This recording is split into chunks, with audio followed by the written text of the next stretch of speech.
3v3 faction war. This is Valderis Refinery and Eldar versus Tyranids. Game 3, first up for the Eldar. It's Adila stepping in as an Eldar Farseer support commander that fights in melee combat. Lots of great buffs with some debuffs and crowd control for her opponents too.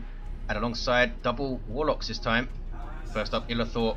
And we have Caeltos switching to a Warlock also. These guys are melee commanders with great disruption and mobility. Can also tank damage with the right war gear. Red team for the Tyranids is unchanged. We have Floid as a Hive Tyrant, very durable commander. Walks through cover and cannot be suppressed. Very good offense, disruption and support. Begins with a basic synapse. Riku with his Lictor Alpha melee specialist that can infiltrate and disrupt.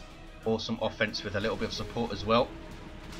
And Ace of Swords rounding off the Tyranids as a Ravener Alpha tunneling commander with great mobility and some good offense too. Fights in ranged combat by default. Looks like he's trying to force melee combat on these Dire Avengers though, and lots of pressure already on the Eldar natural victory point. Banshees, are they going to engage here? Yes, they're going to engage the Ravener Alpha, or at least try to. Can Adila do more to support his Banshees than in the previous games? They have struggled to make an impact. 495, 483, 2-to-1 cap for the Eldar very, very early on. Warlock of Caeltos is all the way over here. Floyd has free reign on this west side. He's going to bash power here. Illethor's Dire Avengers in retreat. Caeltos' Warlock in retreat. Has a retreat all the way back there.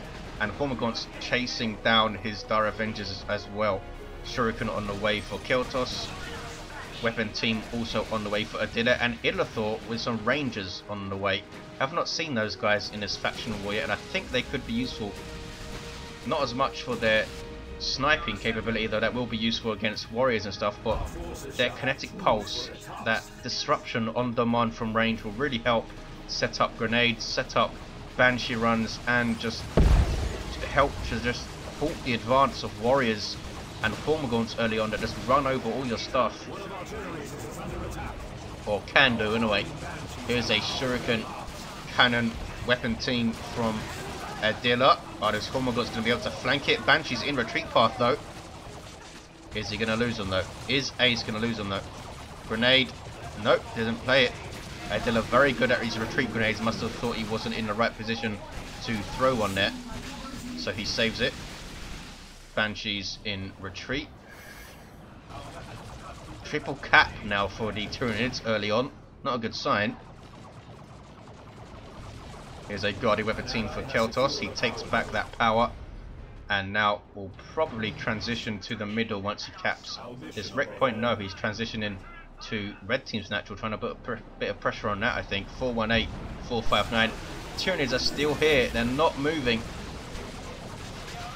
Ace of Swords with double Tomigans now both with Toxin Sacks. 401, 459. That triple cap is still ticking down the VP counter. Rangers now here from Illethor. He is very good at using Rangers in 3v3s generally. And Caeltos with some Rangers of his own. Farseer forced off.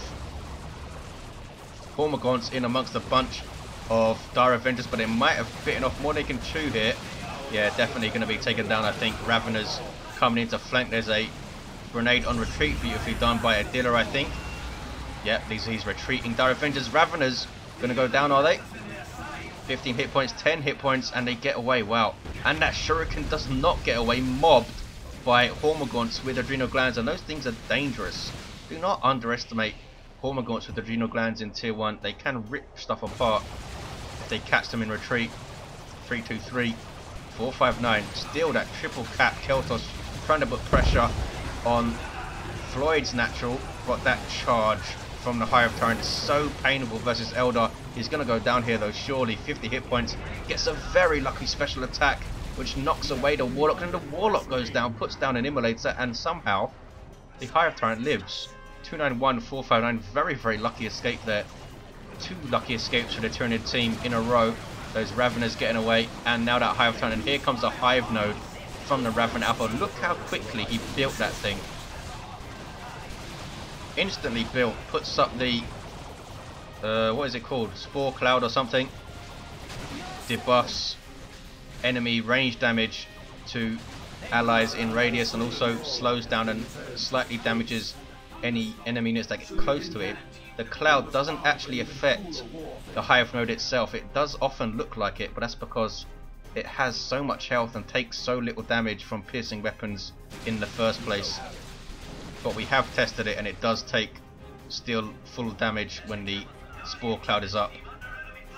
216, 459. Still, that triple cap, that brood nest is way too far forward, Mr. Floid, and goes down immediately. There's an immolate, should have put the immolate on the Hive node. I think you see these guys being slowed down by it as they get close, and being damaged by it also. It's going to take an age for those shuriken catapults to take that thing down. No flamer weapons, of course, available for Eldar apart from that immolate, I suppose, a flame ability. 181, 459. Look at this, very sneaky tunnel from Ace underneath that foliage. Quite hard to spot there, but they have spotted it. 175, 459. And looks like they have eventually forced the Tyranids. Here comes a Raven Alpha still in play. Eventually they're going to take down this Hive node. Here come the Howling Banshees being slowed down by that cloud, but they will run in and smack it, and it will go down at last. Warrior Brood for Floid. I think we're going to see, yeah, double Adrenal Gland Warriors in tier 2. And the Tyranids already getting into tier 2. Riku and Ace going. 169, 448. Eldar finally have control of their natural, and they cap the mid. They have a double cap here against all odds. Ouch. Seismic Roar in retreat, wiping out those Banshees. Was that Banshees? That was Rangers, I think. Yes. Ouch. 169, 432. Immolate is off. Those Banshees are dead though. Or are they? Raveners in retreat path. But they don't attack them. The Banshees get away. That was pretty lucky. 9 hit points. Raveners now also very lucky to get away with 2 models there. Lots of lucky escapes early on. 169, 432. There is a web gate from the Farseer, so that thing will be able to infiltrate allies near it. Central is uncapped, but Floid should be able to cap it. Illethor, using his rangers, has that Pathfinder gear to infiltrate those Dire Avengers there. 169, 432. Tyrant being very annoying, using his bulk to cap that wreck point and get away without a loss. Brood nest up here. Tunnels going up all over the place. Shield in mid. Ouch. Warrior Brood murdering stuff with the Adrenal Glands from Dark Riku. And there's that Shuriken, easily flanked now if they go around this way. Oh, there's another Shuriken here, maybe not so easily. And they're kept at bay for the time being. They are going to take mid though. 169, 432. Zoanthrope on the field already before the Eldar even get to tier 2. From Dark Riku, must be in a tunnel somewhere, there we go. Artillery unit. Doesn't do friendly fire, which is a huge boon. Also gives a health regen synapse. Nice grenade. Doesn't really stop the advance though. Just too many models to deal with. Well, that's like 4 Termagant Broods here. 154, 432. Farseer does get away and levels up as she flees to 2. They did well there. Killed the Warrior Brood model, and it sounds obvious, but they really need to focus down these Synapse creatures. That is the way you stop the Tyranid advance. It really is. 142, 432. I think Warp Spiders did well in game 2, so we might see them again. Eldar players are hitting tier 2. This is going to be some really important decisions that they make. Caeltos going for an immediate second guarded weapon team because he loses the one he has. Ouch. I thought he was going to get away there. Hormagaunts and Warriors catching up to it. Hormagaunts have just done really well in every game, I think. So have the Warriors. Really have been strong. So through it with its shield up, backing away for Dark Riku. What are they shooting at? Oh, the tunnel that's there again. 120, 432. Banshees caught by a bunch of stuff and die. Ouch. Just turn on you in an instant. Dark Reapers on the way for Caeltos now. Venom Brood for Ace. 120, 432. One of the reasons I think Tyranids have done so well is that they've got those early Venom Broods on the field, usually from Ace, so they've been able to combat the vehicles that have hit the field quite quickly. Terminator Brood in retreat. That was a really strange retreat path there. Seemed to go one way and then turn around and go the other way. Like they spotted the grenade or something. 120, 421 is a 1-to-1 cap, but I think it's going to be a triple again for the Tyranids. They just kept the pressure up constantly. Constant pressure to deal with. This Shuriken needs to move up. It's risky to move it up though. The melee squads might be able to catch it when it's not set up. And now it should move up, and he is moving it. 111, 421. Kinetic Pulse into an Immolate. There's one of the combos you can pull off, but they do get away because of these Adrenal Gland Warriors giving them so much health with that melee synapse. Look at the leap there from the Lictor Alpha, level 3, disrupting the Shuriken. Ouch. Hormagaunts trying to finish off the Rangers. These are Endless Swarm Hormagaunts, up to 10 models, but they do get away. Warlock with a special attack, level 3, does get away. And there's another Hive node. That is a big pain in the arse. And there's the triple cap. 55, 4, 2, 1. It might be all over here. Look at the map. Just completely red. Hive Tyrant with a random special attack on nothing. Double Dark Creepers for Caeltos. Wow. But he wasn't targeting the warriors there. They're trying to finish off the Hormagaunts. And they get away easily with 6 models. Down goes one of the Dire Avengers. One of the Dark Creeper squads, I should say. 20.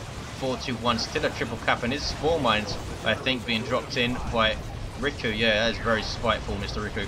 7 VPs left. It's going to be a triple cap and a very quick victory for the Tyranids. There you have it, a 3-0 Faction War Series victory for the Tyranids.